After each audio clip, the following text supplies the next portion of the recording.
En 95.9 Cámara FM llegó el momento de las noticias. Con el patrocinio de Almacenes Éxito presentamos el Noticiero Económico Antioqueño. Información local, nacional e internacional a la altura de todas las cabezas. Noticiero Económico Antioqueño. Desde 1975 dice cómo marchan los negocios. Director J. Enrique Ríos.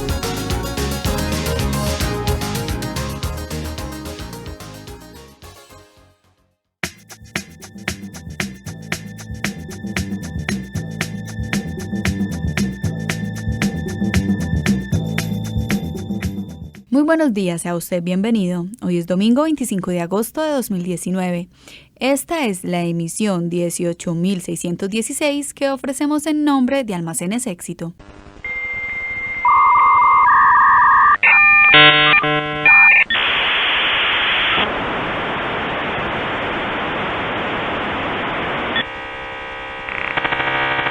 Tu éxito ya estaba ahí cuando el Internet sonaba así. Celebremos que estos 70 años son solo el comienzo. El periodista Jesús Antonio Vargas Marín nos presenta al invitado de esta mañana. Muy buenos días, oyentes del Noticiero Económico Antioqueño. El invitado hoy domingo es el doctor Eduardo Loaiza Posada, gerente de Camacol, Antioquia. Bienvenido al Noticiero Económico Antioqueño. Le presento el saludo del director J. Enrique Ríos y hablemos inicialmente del Congreso que se va a reunir en Cartagena a partir del próximo miércoles 28 de agosto. Y este agosto está que se nos termina también. Doctor Eduardo, ¿cuál es como el antecedente o cuál es como el escenario al que llegan ustedes los directivos del sector de la construcción a este Congreso? Buenos días. Jesús, buenos días. Un saludo especial a todos los oyentes del Noticiero Económico de Antioquia.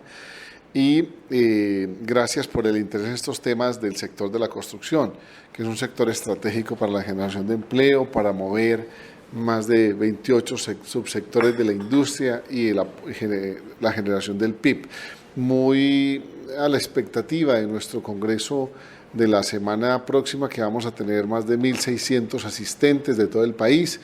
De Antioquia van a estar cerca de 200 empresarios y representantes.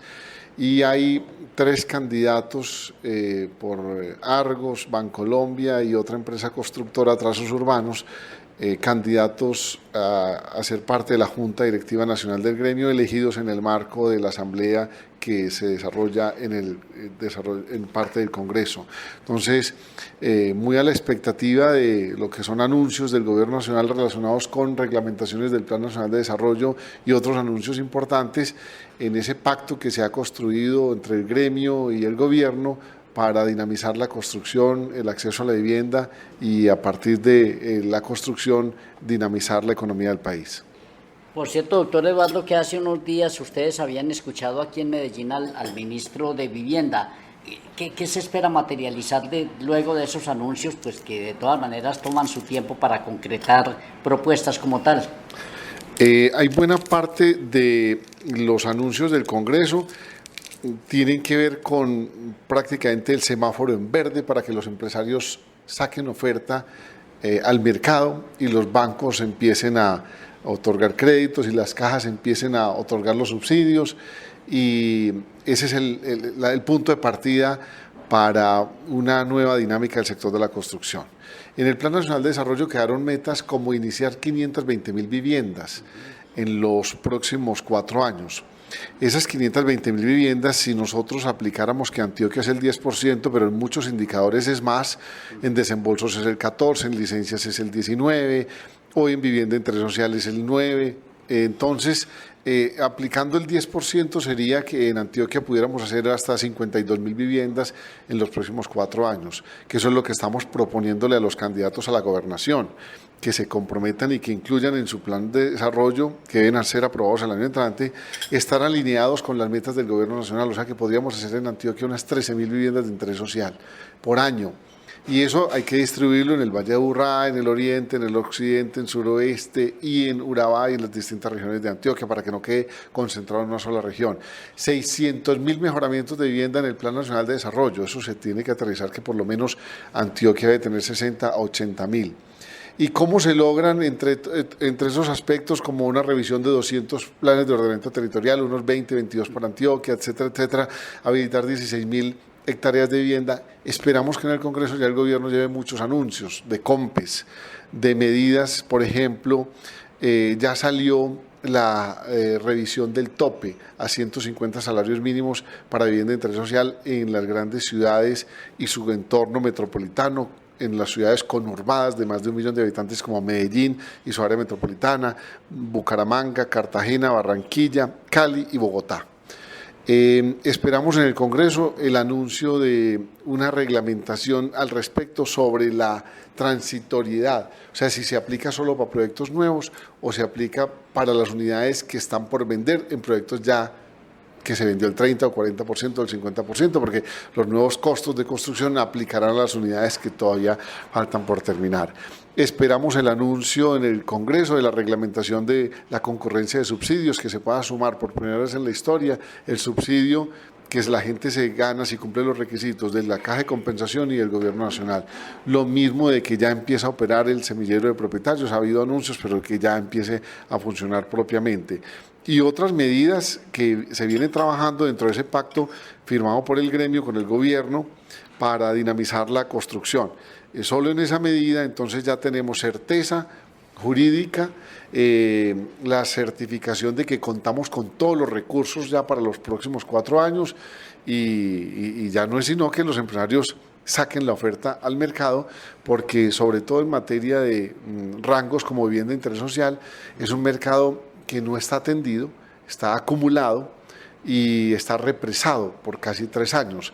En lo que resta del año, septiembre, octubre, noviembre y diciembre, podíamos tener un incremento de tal magnitud que nos permite recuperar las cifras del primer semestre y terminar un año con un crecimiento de por lo menos el 10% en preventas sobre planos, que nos da un indicador de expectativa para la industria y para el próximo año. Sin embargo, en desembolsos y en licencias estamos ya generando un rebote del sector positivo, con lo cual esperamos cerrar el año a partir de todas estas medidas, anuncios y lo que se hable con el gobierno en el Congreso, de terminar el año con un aporte del PIB de edificaciones al PIB de construcción y al PIB del país.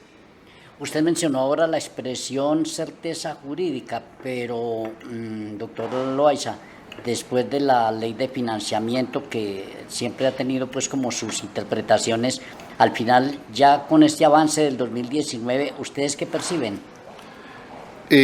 La ley de financiamiento, que realmente es es una reforma tributaria, siempre afecta sobre todo el primer trimestre del año siguiente en el cual empieza a aplicarse. Y eso ya pasó, o sea, el mercado empieza a absorber el tema. En el sector de la construcción se conservan los beneficios para los compradores de la devolución del IVA en materiales de construcción para las empresas constructoras, que eso es un menor costo que se traslada al precio. Si tuviera el IVA de casi el 20% en materiales de construcción, implicaría un incremento, que el costo directo es el 55% de una edificación, implicaría un incremento en la venta de un 10%, no lo aguanta el mercado, no lo aguantaría.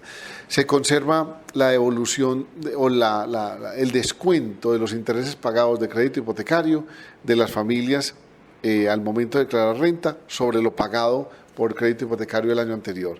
Se conservan los beneficios de la cuenta FC para asalariados que tengan que tributar, declarar renta y pagar recursos al Estado, tanto trabajadores independientes como profesionales y otros ingresos. Y así por el estilo prácticamente se conservan todos los beneficios, incentivos, exenciones y estímulos para el sector, sobre todo dirigidos a la adquisición de vivienda. Se conserva que esté exento de pagar impuesto de patrimonio, se le sume en la masa para liquidar el impuesto de patrimonio quien compre una vivienda bajo la figura del leasing. Y así por el estilo. Entonces, prácticamente el único cambio que hubo en la reforma tributaria relacionado con el sector fue que teníamos un IVA del 5% para viviendas de más de 850 millones y ahora quedó para más de 920 millones de pesos a precios del año 2019 un impuesto de consumo del 2%. Imagínense una vivienda de 1.000 millones, 20 millones de pesos no hace la diferencia. Entonces, si la gente se va a ganar una valorización sobre planos de un 10% en el primer año, no se va a ganar el 10, sino que se va a ganar el 8 porque lo cruza con el impuesto de consumo. Y ese rango de viviendas de más de 920 millones de pesos es el 1.4% del mercado. O sea que realmente eso no afecta al sector. O sea que pasamos bien librados de esta reforma tributaria en la llamada ley de financiamiento, pero indudablemente nos generó un último trimestre del año 2018 de incertidumbre porque nadie sabía cómo iban a quedar las apuestas y qué sectores iban a quedar afectados. Si en el borrador inicial se cancelaban todas las exenciones y beneficios para los compradores de vivienda y los inversionistas, eso generaba incertidumbre para el que estructurara un proyecto, para el que quería endeudarse y para el que otorgaba la financiación. Este año ya es un año en donde se superó esos 6 primeros meses del año pasado de incertidumbre política porque estaba en juego el esquema, el modelo económico del país, y se superó ya esa incertidumbre tributaria del periodo de discusión de 3 meses del año finales del año pasado de reforma tributaria. O sea que fue un año 2017 de mucha incertidumbre y este año se ve reflejado en un crecimiento ya de la economía. El último trimestre ya se refleja un crecimiento del 3% y eso que el sector de la construcción está jalonado por obras civiles e infraestructura. En parte tiene una lógica. Los últimos años de los gobiernos locales son muy buenos en contratación pública. Solo Bogotá, en la publicidad, habla de más de 2.000 obras en construcción, con el lema del doctor Peñalosa de que incómodas pero necesarias. Y en Medellín, el alcalde Federico habla de más de 1.000 obras y proyectos. Nosotros los tenemos identificados y censados. En parte el caos vial de las principales ciudades es porque las ciudades están en obra, en construcción.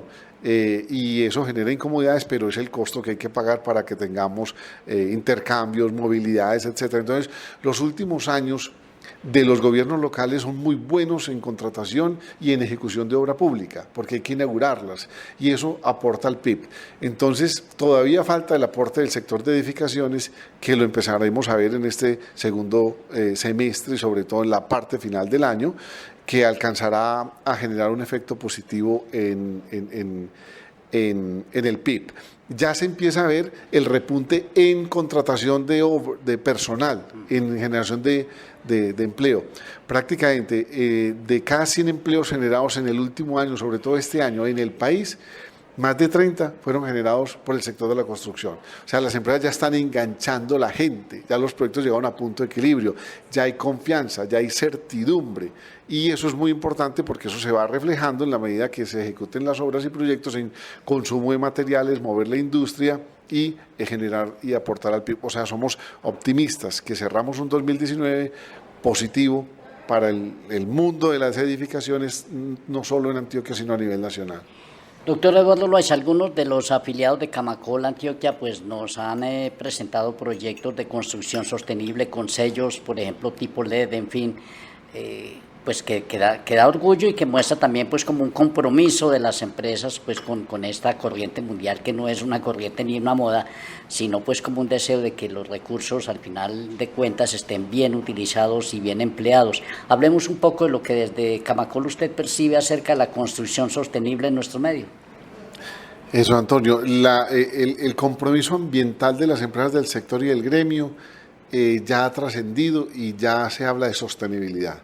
La sostenibilidad es un concepto más amplio, más integral, pero es muy importante. En el sentido de su pregunta, cada vez los proyectos tienen más eficiencias en la ubicación de las edificaciones para aprovechar la línea o la dirección de los vientos, y eso refresca las edificaciones y menos aires acondicionados son más frescos, necesitamos usar.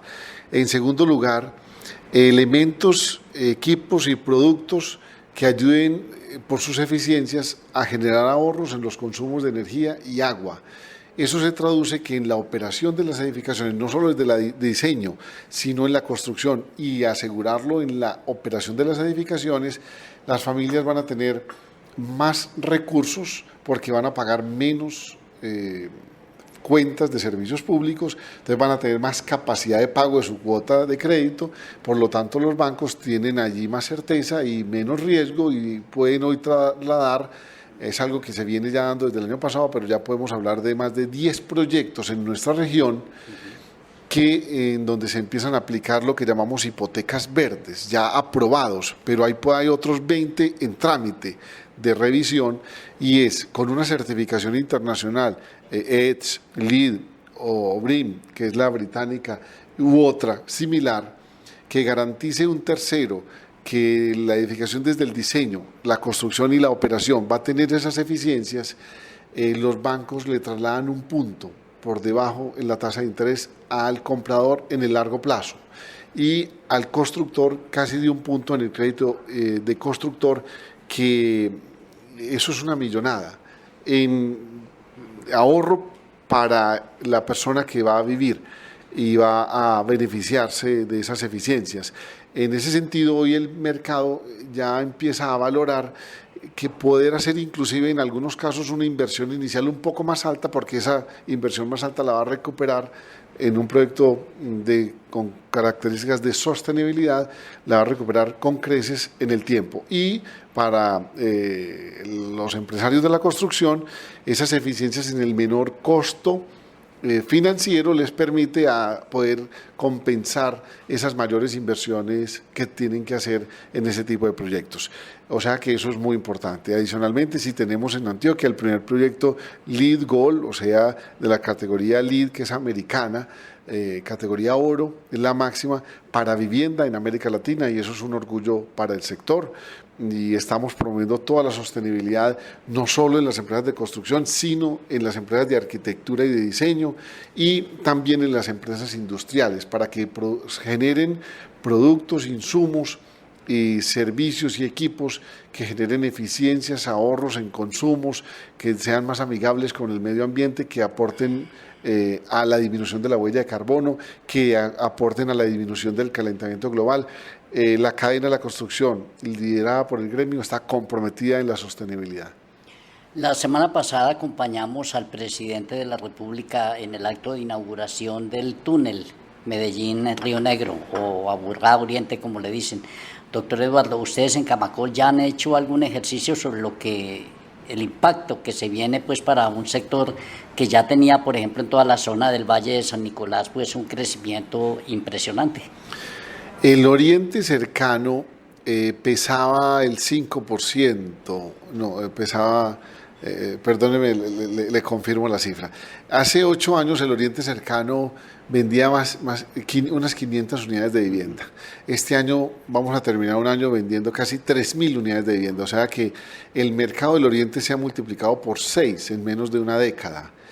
Y parte de lo que nos permite llegar ya a las 3.000 unidades este año eran los que estaban comprando en los 2 últimos años con la expectativa y la certeza que el túnel de Oriente empezaba a funcionar este año. Eso va a generar, ya está generando una cercanía, una conurbación. Esta semana trajimos a la directora de Planeación Nacional a través del Comité Intergremial de Antioquia, y le planteamos, como lo habíamos hablado con el ministro de Vivienda, que ya con esta conurbación física, que Planeación Nacional certifique que Río Negro está conurbado al Valle de Aburrá y viceversa.